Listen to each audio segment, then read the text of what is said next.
Carol Weaver buried her husband, and with him, the life she thought she'd live until the end. But 3 months later, she did something no one expected. She applied to college, at 68. That alone would have been enough to raise eyebrows. But what came next? That's when things got strange. An anonymous letter. A name she hadn't heard in decades. A secret buried since 1975, and a past that refused to stay quiet. She thought she'd lost herself after Jim died. But the truth? She hadn't even begun to remember who she was. And no one could have guessed how it would end. But before we begin, write in the comments where you're from. I'm curious to see how far these stories can travel. And of course, subscribe so you don't miss new captivating tales. Let's begin. Carol Weaver hadn't cried at the funeral. Not when the pastor fumbled through some clumsy words about Jim's integrity, not when the bugle echoed taps across the rain-drenched hillside, and certainly not when her grown son, David, had placed a hand on her shoulder and whispered, "You can lean on me now, Mom." She had nodded, because that was what a good woman did, polite, gracious, and grateful even in grief. But grief, as she would soon discover, doesn't always come in tears. Sometimes it lingers like a slow fog that creeps in through every open crack, disguising itself as routine, masking itself with grocery lists, prescription refills, and well-meaning condolences that ring hollow long after the casseroles have gone cold. For 42 years, she'd been Mrs. James Weaver, teacher's wife, church secretary, mother to David, and Sunday potluck queen. She wore that life like a quilt, worn in places but familiar, stitched with the habits of 1,000 small choices made for love, security, and the quiet dignity of duty. But after Jim passed, that quilt didn't fit anymore. It chafed. It pinched. It suddenly felt like someone else's. 3 months after the funeral, Carol stood alone in her kitchen, the late winter sun casting long shadows across the linoleum. A yellowed brochure sat on the table, its edges curled from age, Liberal Arts for Life, Oregon Valley College welcomes adult learners. She'd requested it in secret decades ago, back when David was still in diapers and Jim had just started teaching shop at the high school. She never sent it in. She tucked it away instead, like a love letter never mailed, and told herself it was too late. Now, at 68, with hair that had turned to silver and hands that trembled when she tried to thread a needle, she mailed in her application. No backup plan. No second thoughts. Just the terrifying freedom of doing something selfish for the first time in nearly half a century. The acceptance letter came in a plain white envelope with a red and gold seal. She read it 3 times before calling David. "You did what?" His voice cracked with disbelief, though she couldn't tell if it was from worry or the bad connection. "I'm going to college," she said. "Orientation starts next week." There was silence on the other end, thick and buzzing like a hornet trapped in a mason jar. "Mom," he finally said, "you're almost 70. And?" she asked, her tone flat as a prairie highway. David didn't answer. He didn't need to. His silence said everything. Why now? Who are you trying to be? She hung up before he could finish his thought, her heart thudding not with guilt, but with something else she hadn't felt in years, defiance. The first day of class came with rain, the Oregon kind, quiet and stubborn. Carol stepped onto campus with an umbrella in one hand and her second-hand canvas backpack slung awkwardly over her shoulder. Students rushed past her, earbuds in, heads down, their laughter rising like steam from puddles. She smiled politely, but most didn't smile back. Inside the lecture hall, she chose a seat near the front. The professor, a man young enough to be her grandson, gave her a strange look, as if he'd just spotted a ghost in the crowd of 20-somethings. She returned his look with a small nod that said yes, I'm here, and yes, I belong. But belonging, she soon realized, wasn't something freely given on a college campus to someone who wore orthopedic shoes and read printed maps instead of apps. During her first week, no one sat next to her in class. When she raised her hand, the professor called on her last, if at all. One young woman asked if she was lost, and when Carol smiled and explained that she was a student, the girl said, "Oh. That's really brave of you," in the same tone someone might use for a stray dog wearing a tutu.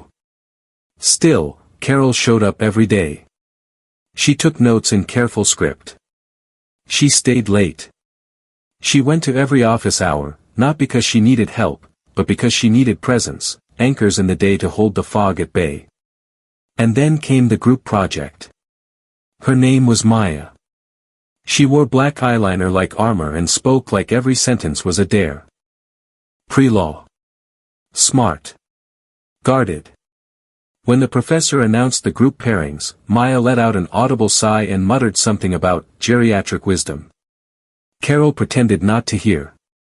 They met the next day in the library, and the silence between them was thick as wet cement. Carol pulled out a notepad. Maya scrolled through her phone. "We need to decide on a topic," Carol offered gently, tapping her pen against the paper. Maya didn't look up. "Whatever. Just don't make it something like the meaning of life or some Oprah crap." Carol blinked. Then she chuckled. It wasn't mean. It wasn't cold. It was the kind of laugh that comes from having seen too many things to be offended by much of anything anymore. "Fine," she said, "but if I catch you using TikTok as a source, we'll have words." Maya glanced up, surprised. For the first time, her mouth twitched at the corner, like a smile trying to remember how to be born. They worked in that library corner for 2 weeks, chipping away at their topic like sculptors unsure of what hid beneath the stone. And as the days stretched into nights, and the nights into something like companionship, something strange began to unfold. Carol noticed Maya stopped fidgeting.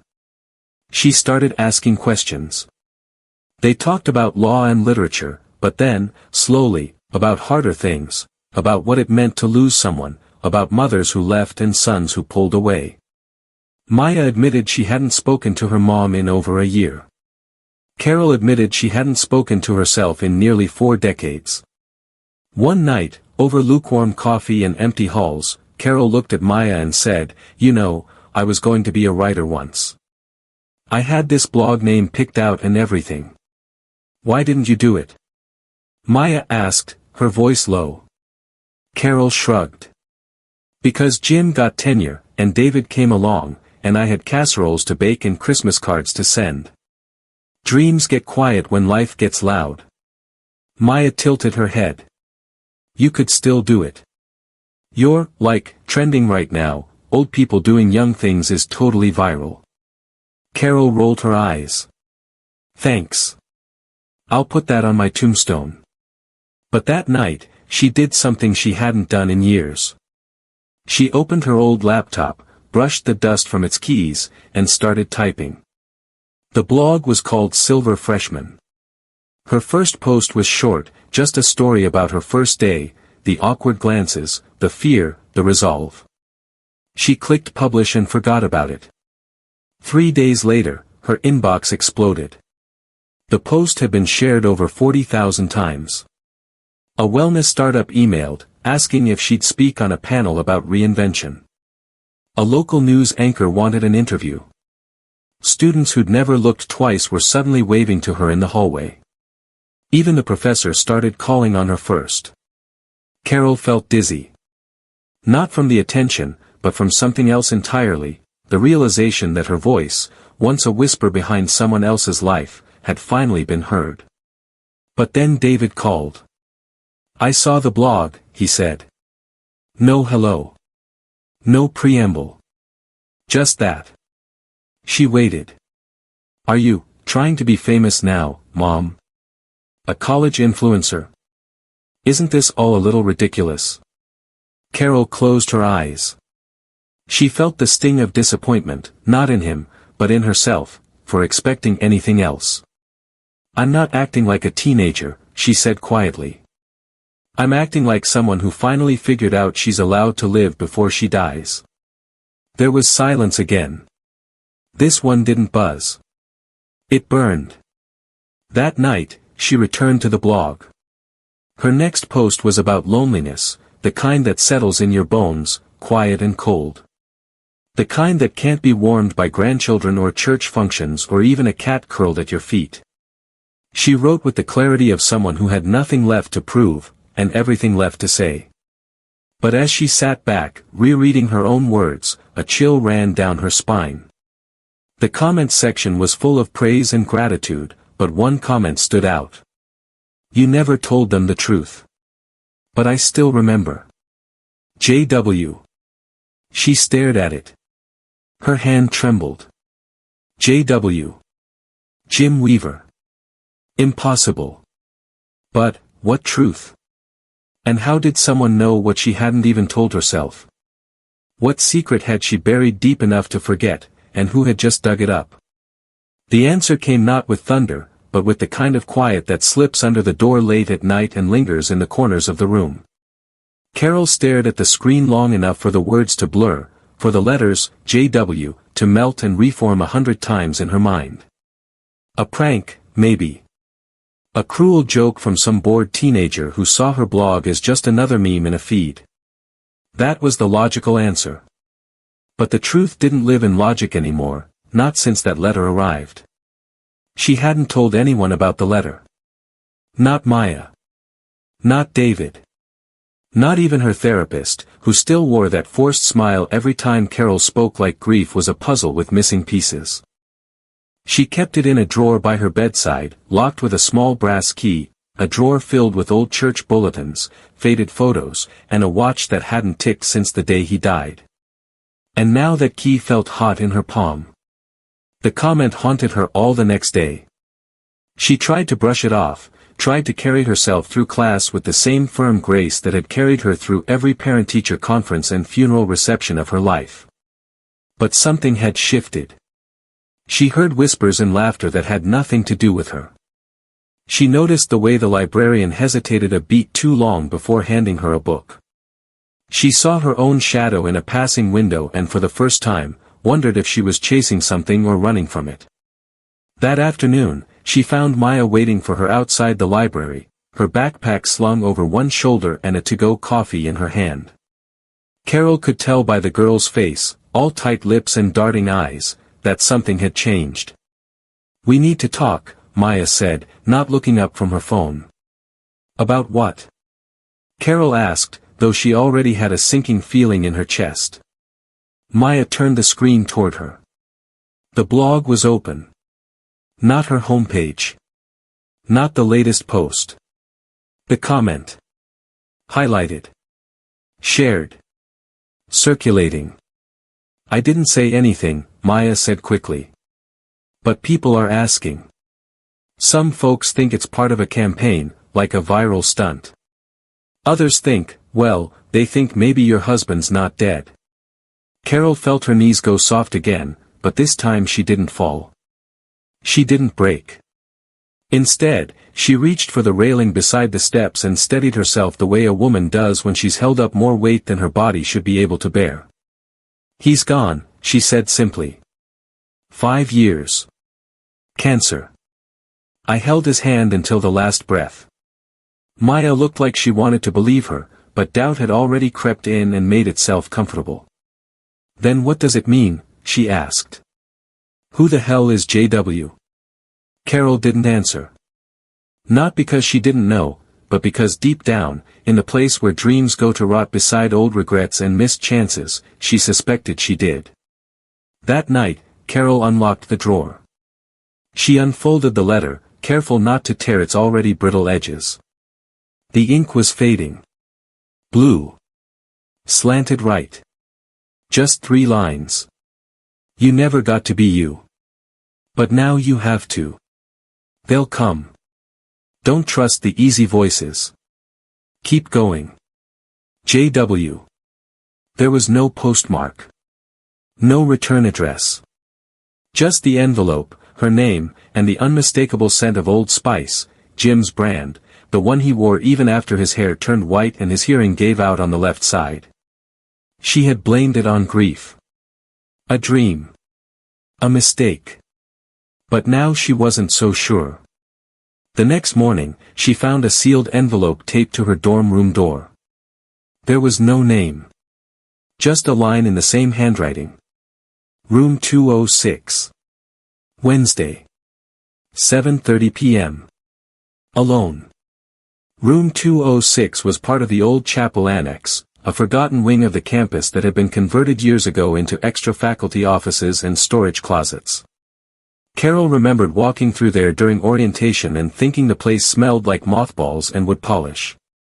Now, walking toward it under the fading glow of dusk, she felt like she was approaching something older than the campus itself, something that breathed and waited. She pushed the door open at exactly 7:30. The room was empty, save for a desk, 2 chairs, and a large corkboard covered in articles, photos, and red string.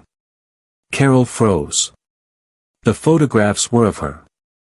Not just recent ones, there were pictures of her from the funeral, from the grocery store, even one from the church Christmas pageant back in '92 where she played Mary because the original actress had gone into labor. Every image was pinned with precision, labeled with dates and cryptic notes in handwriting that chilled her bones. She doesn't know yet. Blog exposure equals danger. Trust equals risk. Risk equals necessary. On the desk sat a small tape recorder, the kind Jim used to use when prepping lectures back in the day. Next to it, a folded note. Play me. Her hand shook as she pressed the button. A voice crackled to life, male, older, raspy. Familiar. Carol, if you're hearing this, then they haven't stopped looking. And that means the story isn't done yet. You'll want to turn back. You'll want to forget. But you can't. Not now. Not after all these years. You need to remember the cabin.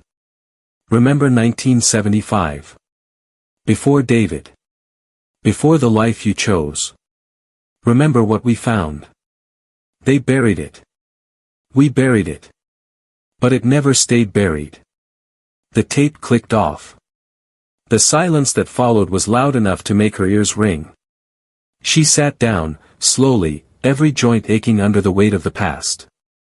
Her mind reeled, trying to grasp the edges of a memory that refused to sharpen. The cabin. 1975, she was barely 20 then, before marriage, before motherhood, before compromise became routine. Her breath caught. There was a summer, one she hadn't thought about in decades. A trip to the Cascades. Jim. A map. A fire. Something in the woods. And then nothing. A black wall. Had she forgotten, or had someone made her forget? The next morning, she didn't go to class. She took the train 3 hours east to the edge of the forest. She didn't pack. She didn't tell David. She left Maya a single note, "Don't follow." Not yet. When she arrived, the air tasted like pine and old secrets. The cabin was still there, weather-beaten, half-eaten by moss, the door hanging loose on its hinge. It looked smaller than she remembered. Quieter. Inside, everything was covered in a layer of dust thick enough to write history in. She found the trapdoor under the bed, just like before. She opened it. What she saw made her drop to her knees. Not because it was frightening, but because it was hers. Her own handwriting. Her own journals. Stacked. Preserved. Dozens of them. Dated between 1974 and 1981, years she had no memory of writing anything. Years she'd always told herself were a blur. She opened one at random. The first page read. They said we had to forget. That if we told anyone, they'd make us vanish. So I write. To remember. To survive. Carol clutched the book to her chest, feeling the pulse in her throat throb like a warning bell. What had they seen in those woods? What had they agreed to forget? And more terrifying than anything. Why were they being warned to remember it now? The answer began to surface slowly, like an old photograph rising through the water, colors bleeding into shape long after you thought it was lost. Carol sat on the wooden floor of that forgotten cabin for nearly 2 hours, the dusty light of late morning slanting in through the broken window, illuminating the scattered journals like bones of a story buried deep under time and fear. She turned another page. The penmanship was undeniably hers, the same tight loops and careful slants she had used to write letters to Jim when he was stationed overseas.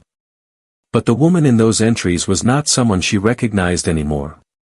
She was wild-eyed, uncertain, desperate to remember what others were forcing her to forget. And each journal repeated a pattern, a cryptic mixture of vivid recollections and sudden gaps, interrupted by warnings scribbled in the margins. Don't speak his name out loud.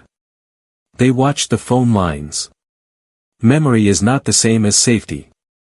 Carol flipped to the back of one leather-bound volume. A photograph slipped out, brittle with age. It showed her and Jim in front of a tall pine tree, both smiling, but not the kind of smile that lives in wedding albums or Christmas cards. This smile was thinner, harder, and just behind their eyes, something else lurked. Fear. The kind you don't show in polite company. The kind that stays with you longer than grief. Carol placed the journals gently into an old duffel bag she found in the closet. The zipper protested, but finally gave way. As she lifted it, something clattered to the floor. A compass. She picked it up slowly. Its needle spun wildly, refusing to point north. Back on campus, 2 days later, Carol returned to her dorm in silence, the bag of journals hidden beneath a blanket in the trunk of her car. Her face betrayed nothing. But inside, her thoughts roiled like a kettle forgotten on the stove, bubbling, hissing, one whistle away from spilling over. Maya was waiting for her. She'd been pacing the hallway, arms crossed, fury mixing with relief the moment she saw Carol appear. "Where the hell were you?" Maya snapped, but her voice cracked on the last word, betraying the concern behind the sharpness. Carol took a deep breath, the kind you take before plunging into water that might be too cold to survive. "I had to find something," she said carefully. "Something I forgot a long time ago." Maya narrowed her eyes. "Like your old hiking boots? Or the fact that people think your dead husband might be alive and dropping clues around campus?" Carol didn't answer right away. She led Maya into her room, locked the door, and pulled the blanket off the duffel. One by one, she began laying the journals out on the bedspread like sacred relics. "I need your help," she said, softly. "I don't know what I'm looking for in these, but someone doesn't want me remembering. And now I need to know why." Maya sat down, her sarcasm silenced by the sheer weight of what lay in front of her. She reached for a journal, her hands hesitant. "These are yours?" she asked. "They are," Carol said. "Even the parts one can't remember writing." Maya opened one at random and began to read. Carol watched her eyes widen, watched her frown deepen, watched the same realization dawn that had hit her like a thunderclap in the cabin. This wasn't the story of an old woman finding her voice. This was the story of a young woman who had nearly lost it for good. That night, as Carol drifted to sleep with the pages whispering from her nightstand, her phone buzzed with a blocked number. She answered on instinct. Static crackled. Then a voice, deep, mechanical, distorted like an old record warped in the sun. "You weren't supposed to look. You were supposed to fade. You have 5 days." After that, the silence returns. The call ended. No number. No trace. Just the ringing in her ears and the return of a name she had not thought of since 1975. Not Jim. Someone else. The voice. The man in the woods. She couldn't remember his face, only that he wasn't supposed to exist. The next morning, Carol went to the college archives. She told the front desk she was researching campus development history, and the clerk, a graduate assistant barely out of high school, nodded absently and handed her a key to the basement microfiche room. The room smelled like mildew and old ink. Carol pulled out reel after reel, scrolling through decades of college newsletters, press releases, and student newspapers. Most were dull, budget proposals, faculty changes, the occasional scandal about cafeteria meatloaf. Then she found it. A 1976 article in the Valley Sentinel, buried on page 7. Unexplained lights over Cascade Range, students report incident at off-campus retreat. The article was short. 3 students, names redacted, claimed to have seen lights hovering above the forest. They reported lost time, strange sounds, and recurring dreams afterward. One later withdrew from school entirely. Another was hospitalized for psychological evaluation. There was no follow-up article. No mention of the students' names. But in the blurry photo at the bottom, Carol saw a shadow of herself, hair longer, smile uncertain, standing among the trees. And beside her, Jim. But also someone else. A man she did not recognize. Yet something about the way he stood, just behind her shoulder, watching her instead of the sky, made her stomach turn to stone. That night, she told Maya everything, the photo, the call, the compass, the missing years, the man in the woods. And for the first time, Maya didn't offer sarcasm. She offered silence. Then she said, "I want to help you remember. But you've got to promise me something." Carol looked her in the eye. "Anything." Maya's voice dropped to a whisper. "When the time comes, you won't leave me out of it." Carol reached across the table, her hand warm over Maya's trembling fingers. "I won't," she said. But in her heart, she feared that whatever was coming might not give either of them a choice. The next morning, Carol opened a journal marked April 1975. Inside was a single page. A list of names. One of them was hers.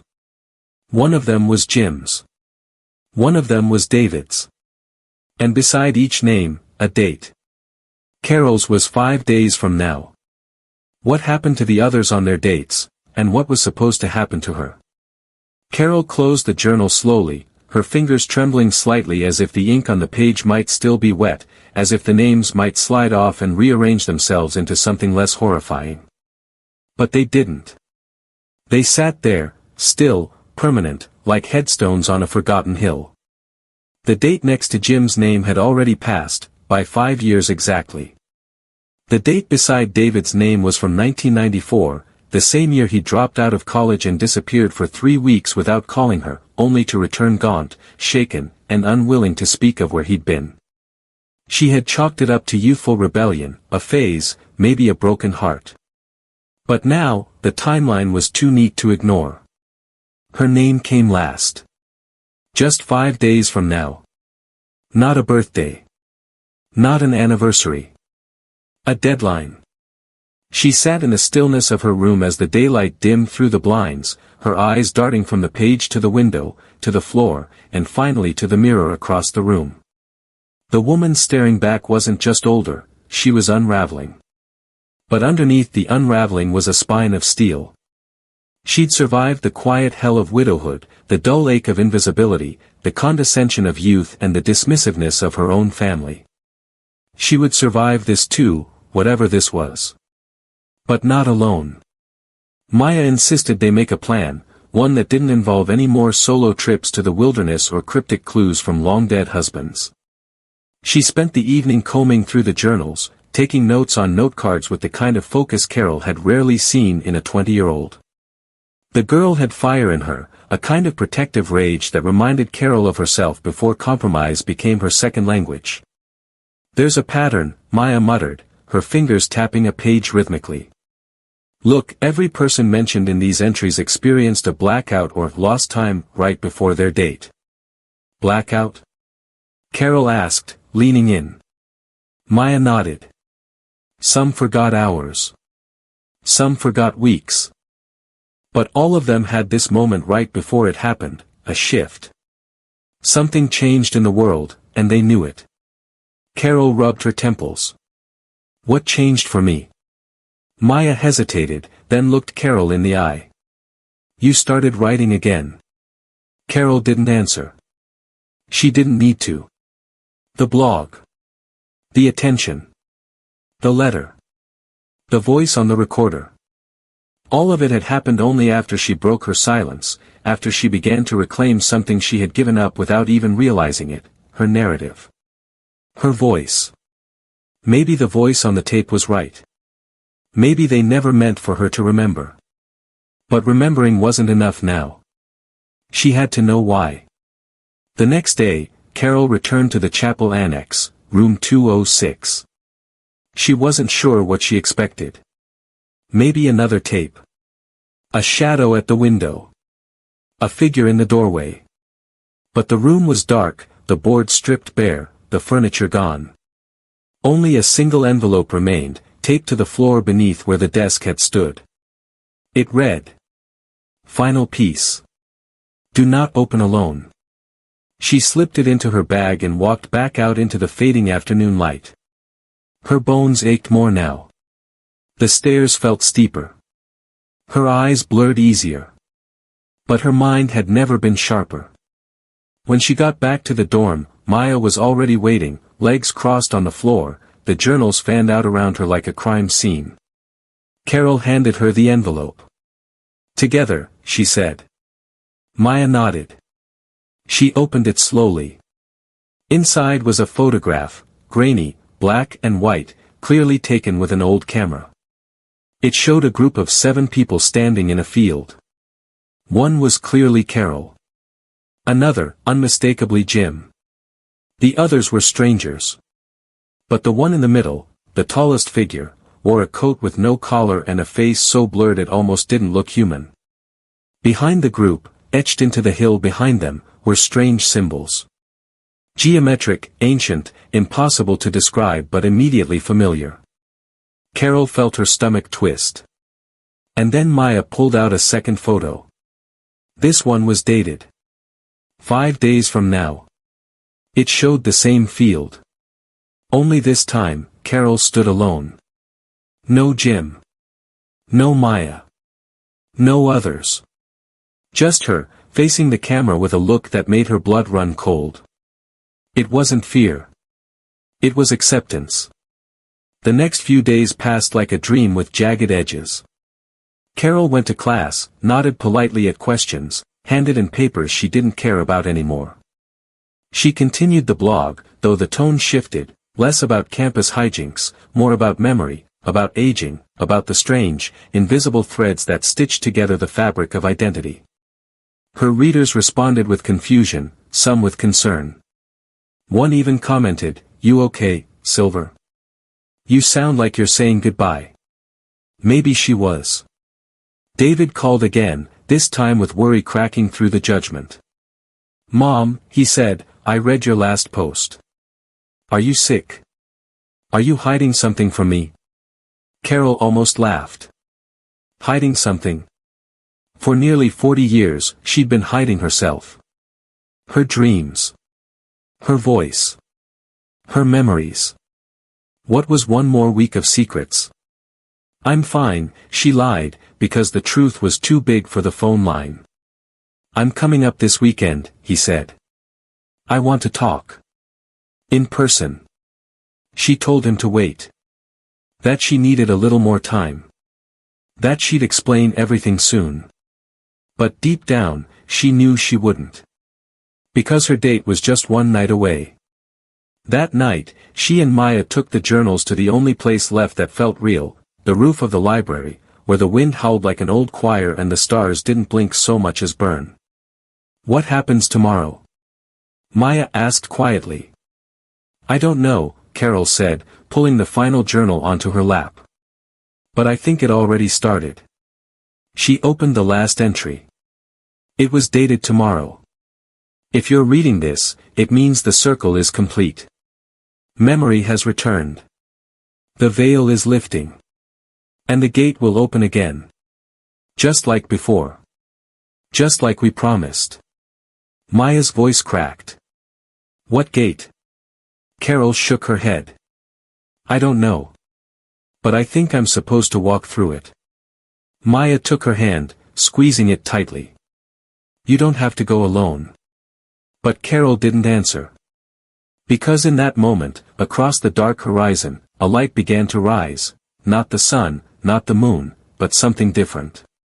Cold. Silent. Calling her by name. And inside her chest, a memory she had never lived burned to life, a man in the woods, a voice in her mind, and a promise that once made, could not be undone. What exactly did they promise that summer in 1975, and who, or what, had come to collect? The answer returned to Carol not like a memory, but like a song she hadn't heard in decades, the tune half familiar, the words just beyond reach, the feeling unmistakable. That summer in 1975, before Jim proposed, before the school offered him tenure, before David was even a whisper on the horizon, there had been something else, something buried under laughter and long drives and those starsick nights in the Cascades when the sky opened so wide you could almost fall into it. Now, standing in the glow of that cold, rising light on the library roof, Carol remembered everything. Not in fragments. Not in riddles. All of it. They had gone to the cabin for a long weekend with friends, 7 of them, all young, all burning with the kind of freedom that doesn't last past 30. They brought guitars and journals, cheap beer and bigger dreams, unaware that the forest around them held a history far older than Oregon statehood or pioneer trails or even tribal lore. It was Jim who found the symbols first, carved deep into the bark of a pine twice the width of his wingspan. He called Carol over, laughing, asking if she thought it was some kind of hippie art project. She didn't.